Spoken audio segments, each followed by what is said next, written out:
Nujud Ali was just an 8-year-old child when her father arranged for her to get married. She was one of 16 children.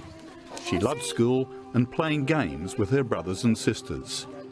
حصلت لي قالوا زواجه جابوا لي ملابس وأدوات لبست أنا وراحوا بي سووا لي الميك اب وأنا حتى صغيرة كنت فرحة بالأشياء هذه بس مش عارفة إني زواجة أو إني معنى زواجة. The man she married was 3 times her age. He was a delivery driver who lived in a distant village. Nujud's father made a deal with his family. أنت ليش زوجت نجود؟ والله زوجت أنا من ظروف حكمت علينا. وكانت الحالة متعبة ولا حد وسع.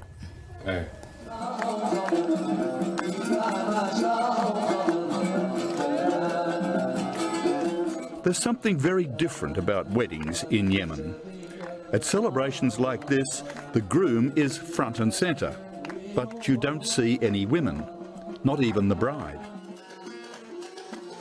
And when the bride is a child, she's locked away, sometimes not sure what the celebrations are all about. جالسين يتكلموا ويفتحوا المسجلة يغنوا لما المغرب كل واحد يرجع على بيته. فأنا كنت أقول ليش ترجع البيت؟ قالوا خلاص أنت دحين مزوجة ما عاد ترجعيش البيت. كنت أقول لهم ليش؟ قالوا خلاص أبغى أتزوجش. قدر ما أنت ترجعيش. Nujud's father was following a very common practice in Yemen. Parents arrange marriages for their children when they're very young. بس ما فكرت بأنه هذه الطفلة اللي هي نجود بأنه عمر 8 سنوات لما راح يدخل فيها الرجل راح يسبب لها جروح. أنا فكرت أن أم قالوا لي لم يدخل عليها بشيء إلا بعد مدة طويلة. عند البلوغ. عند البلوغ أيوه بعد ما تبلغ بسنة. وما فيها الرجال ما يعني ما بزها ولا احترمها ولا احترمنا.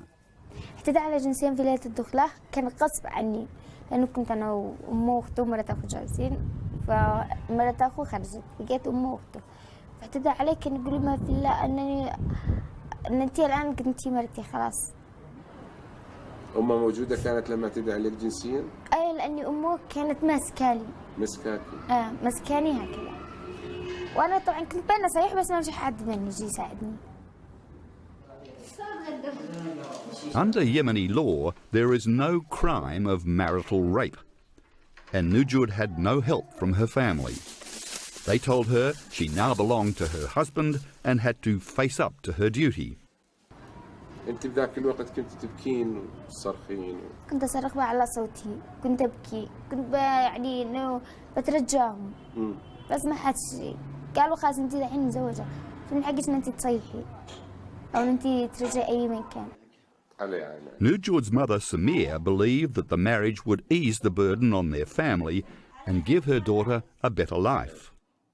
زوجناها حكمنا علينا الظروف الحالة متعبة لا قدرنا ناكل لا قدرنا نشرب لا قدرنا نكسي لا قدرنا شيء قلنا نزوجها تعتزلها الله معاها بتخففوا من الجهة.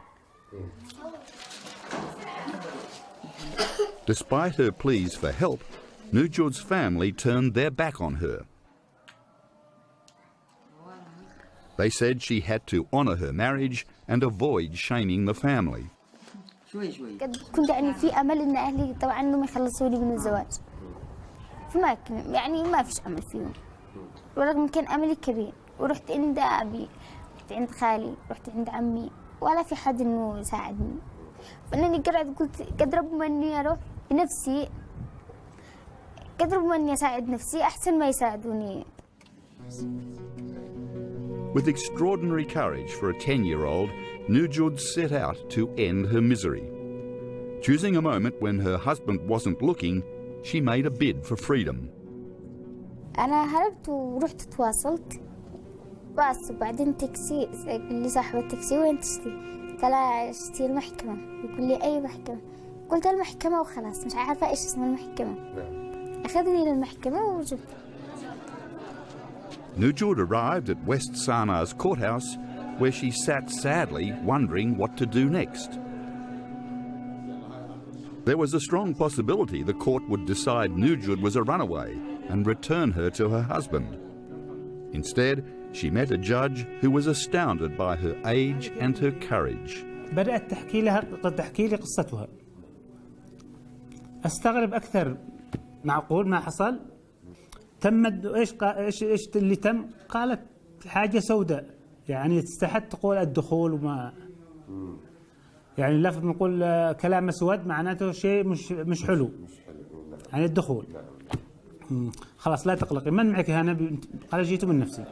When the families gathered in court, the judge told them that under Sharia law, the marriage was legal. But he declared the husband should have waited until Nujud reached puberty before having sex with her. So he granted her a divorce. إذا استقرأنا القانون اليمني فهو لم يشترط سنا معينا للزواج، بما معناه أنه يمكن أن يجوز إجراء عقد الزواج ولو الطفل أو الطفلة صغيرة. ولكن هنا يجب أن نفرق بين شيئين، بين إجراء الزواج وبين الدخول في الزوجة أو يعني الدخول في الزوجة. زين، أبدأ أسألك سؤال، جاوبني بصراحة. أنت مذنب أم غير مذنب بالزواج؟ بزواج البنت مذنب، ذنبت وهو الذنب الفقر. السبب هو الفقر؟ السبب الفقر، ولا ما أنا مزوج لها. هذا السبب. زين، تفكرين تتزوجين؟ لا أنا طول حياتي من ما حصلت على طريق نهائيا إني أتزوج، لا أفكر في أي شيء إلا فكرة الزواج هذه شايلها عن رأسي، عن أفكاري. Ghadir Ali is another young Yemeni girl whose father planned to marry her off to a much older man. She was just 12 and he wanted to use her dowry to pay off his debts. Ghadir refused. ولما أنت رفضتي شو عملتي بعد الرفض؟ قال لي والله لا يقتلني. يقتلك؟ البنت قصبتها، قلت لها ما بلا توافق ماشي اقتلها. أنا قلت لها كذا، قلت لها ما توافقي اقتلش.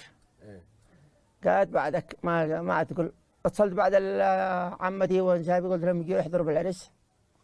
وصلوا طوالي خلوا لها وقت الزفة، لقيتوا البنت برا. خوالها؟ خوالها البنت. لقيتوها وقت الزفة. Ghadir's wedding turned into an ugly family fight.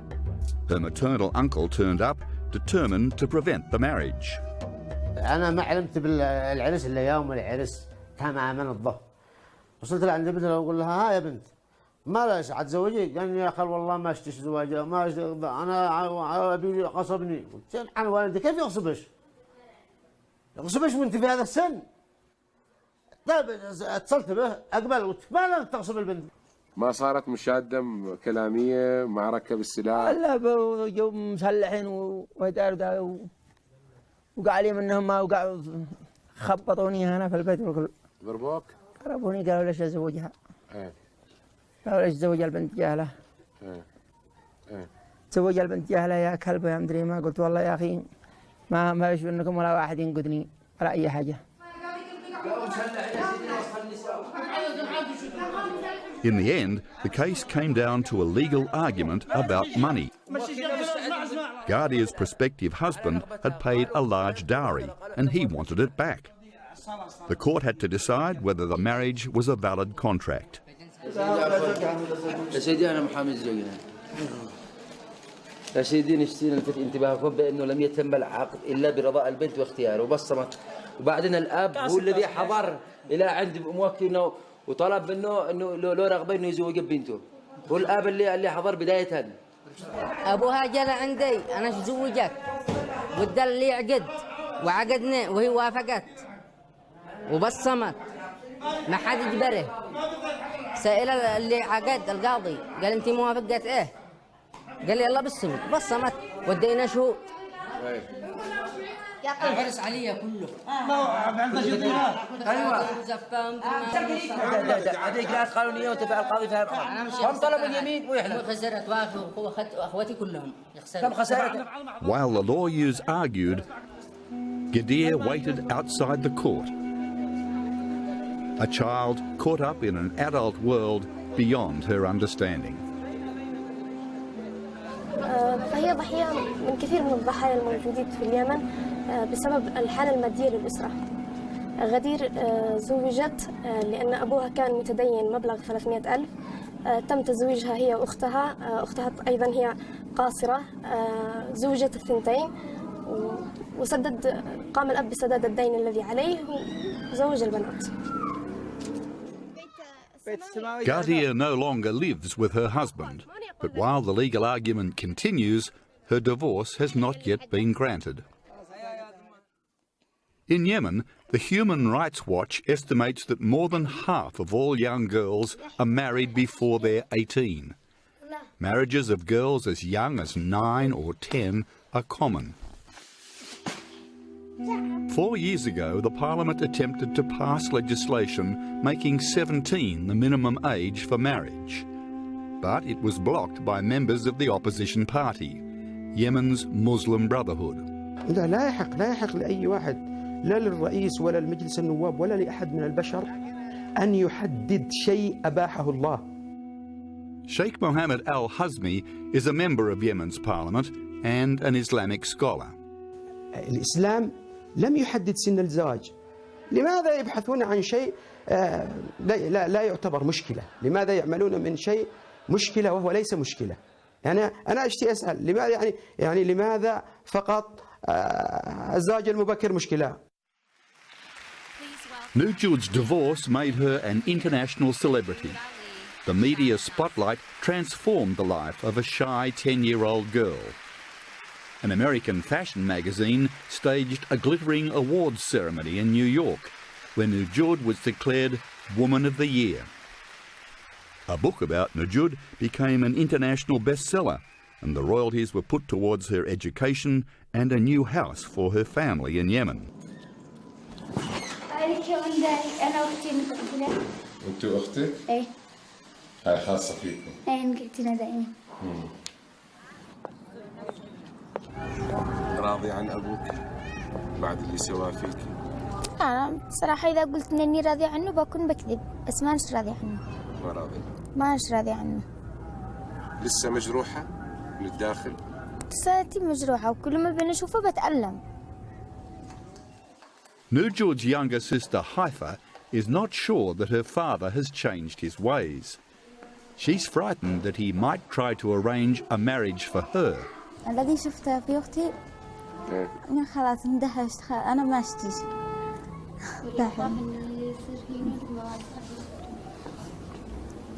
زين لو حصل معاكي نفس الشيء شو بتعملين؟ شو بعمل؟ يعني أنا ما عاد بجلس عنده، بهرب. تهربين؟ لأنه ما تريدين تتزوجين. صح. بعد هم راح تعيد الكرة مرة الثانية وتزوج واحدة من البنات وهن صغار؟ لا ما عاد تزوجت أبدا. ما تزوجت؟ أبدا ما عاد أتزوج إلا من فوق 22 سنة. شو أمنيتي بالحياة؟ حاليا ما فيش أمنية، بس حاليا حلم إني أكمل دراستي، يعني أولا أدرس الإعدادي والثانوي وإن شاء الله أخلص الجامعة. بعد هذا أفكر إنه لأنه حاليا أنا يعني في أنا وعدة أشخاص إنه نحن نفتح منظمة، إن نحن نكافح عن أو نحن نرادي ظاهرة الزواج المبكر أو زواج القاصرات.